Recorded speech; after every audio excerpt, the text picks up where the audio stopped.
Hello everyone, and it's lovely to be with you again. And it's me, Chris, from All Saints Church and also St Anthony's. And I'm here to tell you another story. And the story I'm going to tell you today is from the Old Testament book of Exodus. And it's all about a chap called Moses, who you may have heard of before. He was the baby that was in the bulrushes that floated along and was fished out by the princess and then taken to live with the pharaoh and became a prince, and then had to run away because of something he did. And eventually he led God's people, the Israelites, out of Egypt. Well, this story, I'm going to tell you it today from a Christian perspective, but it is also a very important story in both the Jewish and Muslim faiths as well. But like I say, today I'll be giving you the Christian perspective on this story, and I'll be telling you the story with Alan the puppet. So I hope you enjoy the story, and let's get onto it right away. Today we're going to have one of my favourite stories, which is all about Moses crossing the Red Sea with the Israelites. Oh, that's so exciting. It is very exciting. Now, you're not going to interrupt too much, are you? No, I'm not like Jim, you know. Okay then. So are you ready to listen? Yes, I am. Are you sitting comfortably? Extremely comfortably. You are very squishy. Okay, thank you. Right then, so let's remember the story. We've already had the plagues that God sent through Moses to the Pharaoh, the king, if you like, of Egypt, to make him let God's people go. The Israelites, you do remember? I do. Well, he did let them go, but then he had second thoughts. Would you like to hear the rest of the story? Yes. Well, dear, it sounds like a real adventure. It is a real adventure. Well, when Pharaoh let the people go, God didn't lead them on the road, on a straight road into the Philistine country, which has been the quickest route. Didn't he? No, he didn't. Because that would have been shorter, you see. But God said, if the Israelites face war, they might change their minds. They might actually be frightened and return to Egypt. So God led the people the long way round by the desert towards the Red Sea. The Israelites went up out of Egypt and ready for battle. Oh, were they fighters? Well, not really. They weren't fighters. They were slaves. They were used to being doing what they were told to do. But don't worry, God was on their side. Cool. After leaving Succoth, they camped at Etham on the edge of the desert. By day, the Lord went ahead of them in a pillar of cloud to guide them on their way. You mean God was a big cloud? God wasn't a big cloud. He was in the big cloud. But what about at night time? They wouldn't be able to see him. Well, actually, at night time, he was in a pillar of fire. Ooh, that must have been scary. Well, God sometimes is a bit scary, but don't worry, he is also full of love. Yes, that is true. So anyway, yes, a pillar of fire by night. And then the Lord, that's God, spoke to Moses. Tell the Israelites to turn back and encamp near Pi-hahiroth, between Migdol and the sea. They are to camp by the sea. Pharaoh will think the Israelites are wandering around the land in confusion, hemmed in by the desert. And I will harden Pharaoh's heart, and he will pursue them. But I will gain glory for myself through Pharaoh and all his army, and the Egyptians will know that I am the Lord. How do you do that with your voice? Ah, that would be telling. I don't even know if God sounds like that, but for the purposes of this story, he will. So yes, God was going to glorify himself by what he did to the Egyptians. he was going to win the battle for the Israelites. Phew. So when the king of Egypt was told that the people had run away and fled, Pharaoh and his officials changed their minds about them. They said, "Oh, what have we done? We've let the Israelites go and we've lost their services." Yeah. I mean, they were slaves. They weren't giving their services willingly, were they? No, they weren't. But they lost all those workers. They'd gone. And they thought, we're going to get them back. Uh-oh. So the Lord hardened the heart of the king of Egypt so that he ran after the Israelites who were marching out boldly. The Egyptians and all Pharaoh's horses and chariots and horsemen and troops pursued the Israelites and overtook them as they camped by the sea. What do you mean overtook them? They were going really fast. Yes, they were going really fast. They overtook them. As Pharaoh approached, the Israelites looked up, and there, in the distance, were the Egyptians. Oh, they were marching after them. And the Israelites, all the people, were terrified, and they cried out to the Lord God. They said to Moses, "Was it because there were no graves in Egypt that you were bringing us out here in the desert to die?" Well, that's a bit melodramatic, isn't it? That's a long word. Yes, it was a bit melodramatic, but it was true.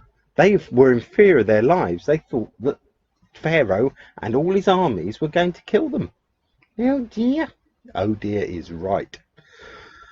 Anyway, Moses answered the people, "Do not be afraid, stand firm, and you will see the deliverance, the rescue that the Lord will bring to you today. The Egyptians you see here, all these bad guys, you'll never see them again." Well, that's something of a bold claim, isn't it? What is he going to do? Make them disappear? Abracadabra! No, you just wait and see. You just wait and see. The Lord will fight for you, is what Moses said. You need only to be still. What, they don't need to do anything? They don't even need to go and fight? They don't even need to go and fight.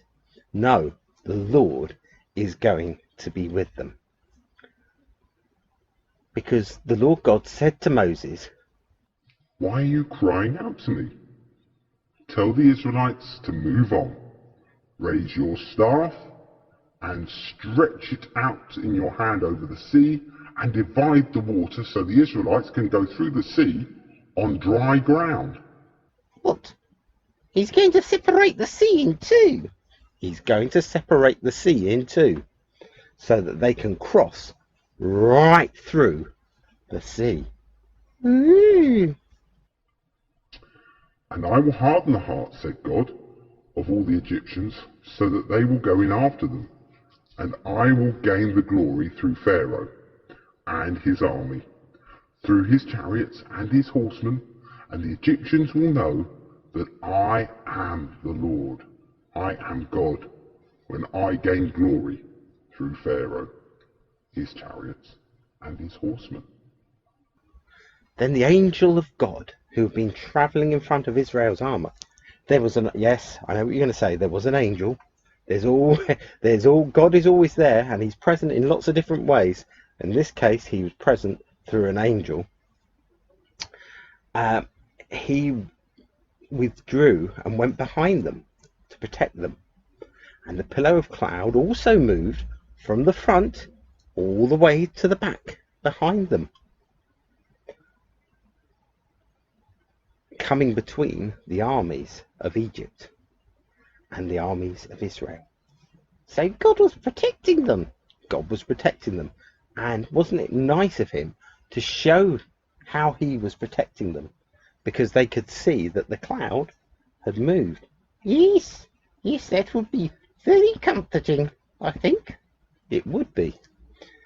Anyway, Moses stretched his hand out over the sea as God had told him, and all that night the Lord drove the sea back with a strong east wind and turned the sea into dry land. The waters were divided, cut in two, and the Israelites crossed on dry ground, with the wall of water high on their right and on their left. The Egyptians pursued them, and all the Pharaoh's horses and chariots and horsemen followed them into the sea. Oh no, they're going to catch them! They might catch them, but wait. Now, during the last watch of the night, the Lord looked down from the pillar of fire and cloud at the Egyptian army, and he threw it into confusion. Their wheels started to come off their chariots, and they had difficulty driving. And the Egyptians said, uh-oh, let's get away from these Israelites. God's on their side. I think we're in trouble. Well, they were right, weren't they? They were right. The Lord was on their side. The Lord is fighting for them and against Egypt. And then the Lord said to Moses, stretch out your hand over the sea, so that the waters may flow back over the Egyptians and their chariots and horsemen. So Moses stretched out his hand over the sea, and at daybreak the sea went back into its place. The Egyptians were fleeing toward it, and the Lord swept them into the sea. The water flowed back and covered the chariots and the horsemen. The entire army of Pharaoh that had followed the Israelites was trapped in the sea.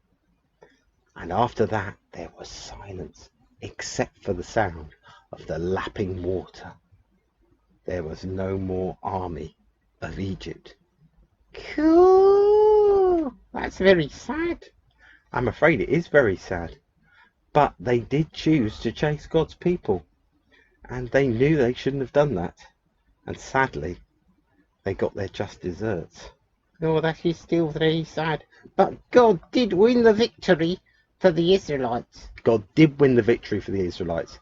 And then everybody would know, even the people in Egypt, that God is the Lord and God of all. Yay, that's good. So, the Israelites, what about them? Well, were they all safe? They were all safe. They went through the sea on dry ground, with a wall of water on their right and their left, as I said. And that day the Lord saved Israel from the hands of all the Egyptians. And when the Israelites saw the mighty hand of the Lord displayed against the Egyptians, the people feared the Lord. They were frightened of God. Well, yes, because God is awesome. But they weren't just frightened. They were full of respect for him, because they knew how powerful he was, but also how much he loved his special people to save them from the Egyptians. Wow! That's a great story. It is a great story. It's one of many great stories that are in the Bible.